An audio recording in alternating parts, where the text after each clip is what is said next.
Hello and good evening, everyone. This is Suzanne Knaube-Nicole from Police Science Doctor with your weekly dose of police science snippets. This is a free service I provide to anyone who's interested, and anyone who's interested is basically the Police Science Doctor community and those who are watching things that I post out on social media, those who are watching this kind of live broadcast that I'm doing every Tuesday evening now. So the police science snippets are 3 pieces of golden nuggets that I've managed to extract from some kind of police relevant research, and I send them out to my email list. So I've got a number of subscribers who are all police practitioners from around the world, academics who are studying something relevant, and other interested current or former or people who work in law enforcement, anyone with an interest. So I've got the email subscription form that you can go to, policesciencedoctor.com. Just leave your details on there, and you'll be on the email list. Now you get these weekly police science snippets from me. You also get other announcements and resources that may be of interest to you. And if you're interested in the kind of thing I'm talking about here, then they will be of interest to you. Another benefit you get when you are on the subscriber list is that you get access to the read page, READ for reading, on the policesciencedoctor.com website, and that hosts downloadable resources, so PDFs. You can get the transcripts for each video that is published in the video gallery. The transcripts have references, timestamps, and key learning points on them. So if you want to just look back over something that was covered in a video, these can be really useful. You can download them, you can keep them and create your own library if you want. You also get these police science snippets as PDFs in there, and you only get access to that when you're on the subscriber list. So when you join, you get the password emailed to you so you can access that page. So if you haven't yet signed up and you're interested in this kind of thing, then please sign up, and I'll be very happy to have you on board. So today is about 2 things. It's about the snippets that I'm going to tell you about, but also to announce that I'm interviewing someone live on air through this very medium that we see here on Thursday evening. That's 2 days from now, is the 4th of February 2021. That's going to be 7 o'clock in the evening, Greenwich Mean Time, which is 2 o'clock in the afternoon if you're in the New York area. And I looked it up earlier. It's hellish o'clock, very early in the morning on Friday if you live in Australia. Sorry, Aussies. But you can watch it afterwards as well. So if you're live, that's obviously great because you can post comments, you can post questions.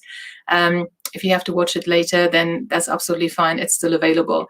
So the person I'm interviewing, let me just show you, is he is actually an email subscriber of mine, and I was talking to him, and when he told me about this experience, I just thought I have to share this with you guys. So many people need to hear it. So it's about well-being as a police officer, mental health, and actually doing something about it. So let me just show you here. So this is Detective Chief Inspector Ryan Brummer. He works for Bedfordshire Police in the UK. And what he was telling me was that he had several failed attempts to be promoted to his current rank. And he was noticing that he was getting desensitized and he fell out of love with policing. He took some time off. He was off for 3 months, actually. But in that time, and this is where the metamorphosis took place, because some people, they are down and they stay down and they become very passive. But what he did is he had cognitive behavioral therapy. He had some 360-degree look at himself. So I know the 360, you ask other people for feedback. So I'm not quite sure, but he'll be able to explain that to us if that is something he did with other people and, really got their honest insights about him and took that to heart and did something with that information, or if he just had a look at himself. And he basically got to work. He did a lot of work on himself, and he said he became a better person and a better police officer. When he went back in to work, he was promoted almost straight away, because things have to come from within. And I think his story is so fascinating because many people still think that all this stuff, the softer skills we are as a person, doesn't really matter, but it doesn't matter in as much as it does in policing in many other roles, because as a police officer, you're interacting with people in crisis most of the time. So these softer skills, they're actually essential skills. And I'm so glad that Ryan realized that. And I'm so glad that he's happy to talk about it, because I think that is something that just needs to be shared. The what you can achieve if you start looking at yourself and not as your external circumstances, but the work you can do. And it's so important to encourage other people to do that, because some people in policing are scared. Some people in policing are scared to ask for help, and they will stay stuck. And hopefully, what we will talk about in 2 days from now can perhaps help someone to find the motivation to do some work on themselves, to get some help and get some support and become a better police officer, become a better person. So I'm really excited about that. That's Thursday, 4th of February, 7 o'clock in the evening, UK time, 2 o'clock Eastern time in the afternoon. So on to the science snippets. As usual, there's 3. One is about investigating sexual crimes, and this is about false allegations. So 2 weeks ago, I was interviewing Dr. Patrick Tidmarsh, and we talked about whole story. This is an approach he developed to interviewing, not just interviewing, but investigating sexual offenses. And something that he mentioned in there, which I thought was really significant, was that in a study that he was talking about, officers were asked what they thought the rate of false allegations was in sexual offense cases. And before I get to the answer, maybe just mentally answer that yourself. So you may be working in the police, you may not be working in the police. What do you think is the percentage of false allegations in sexual assault and rape cases? Now, those officers thought it was between 40 and 50%, which is really high. Then research that was actually done over 10 years, so it looked at a lot of data, looked into this to find the true number, and the true number of false allegations is between 2 and 10%, which is just ever so slightly lower than 40 to 50%. Now, if you flip that around, if 2 to 10% of sexual assault allegations are false, that means that between, let me just get the numbers right, between 90 and 98% are genuine. Now, just let that sink in, and hopefully when you deal with rape victims or sexual assault victims, people who present as a complainant, as a victim, just bear that in mind. And we were talking a lot about things like attrition, and this all comes into play. So the actual rate of false allegations is only 2 to 10%, possibly even closer to 2 to 5% than 10, so possibly even lower than that. I've got the link to the article in the snippet if you're interested, so you can, if you can't access the whole article, at least you've got the abstract there, but the reference is here. The second one is domestic homicide. Now, domestic abuse, domestic violence in all its different forms is very, very complex and very current issue. Now, it's always been current. Some people see it as a new crime, but it's always been around. It's just only been treated seriously in the last few years.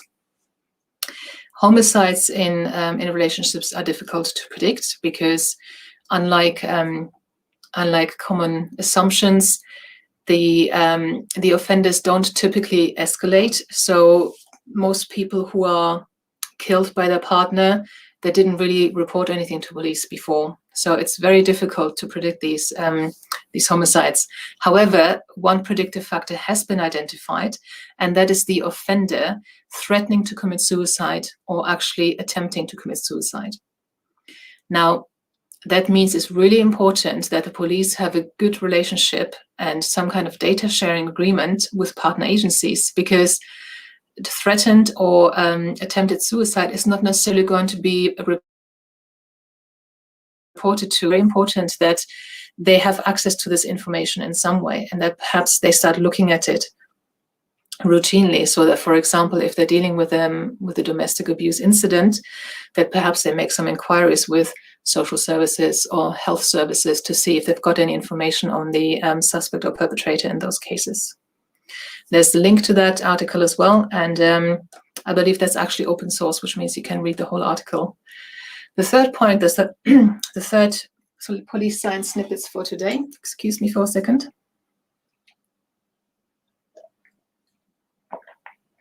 is about interviewing. Now, this article was specifically talking about interviewing human intelligence sources, so informants or covert human intelligence sources. But the snippet I extracted is actually pretty applicable to other interviews as well. What it's saying is that if for a formal interview, especially suspect interview, you always have to go through a specific introduction. There are things that the interviewer has to say and has to inform the interviewee about, and that's all recorded, at least in the UK. So there is a certain spiel you have to take the person through. But you have to make an effort to make that less stiff and less disengaging. And if possible, try to build rapport with the person before you get to that part. Because what they're saying here is that overly formal and authoritative introductions at the beginning of an interview, especially with a lack of rapport and a warning to the interview about lying on top of that, can generate negative perceptions in interviews.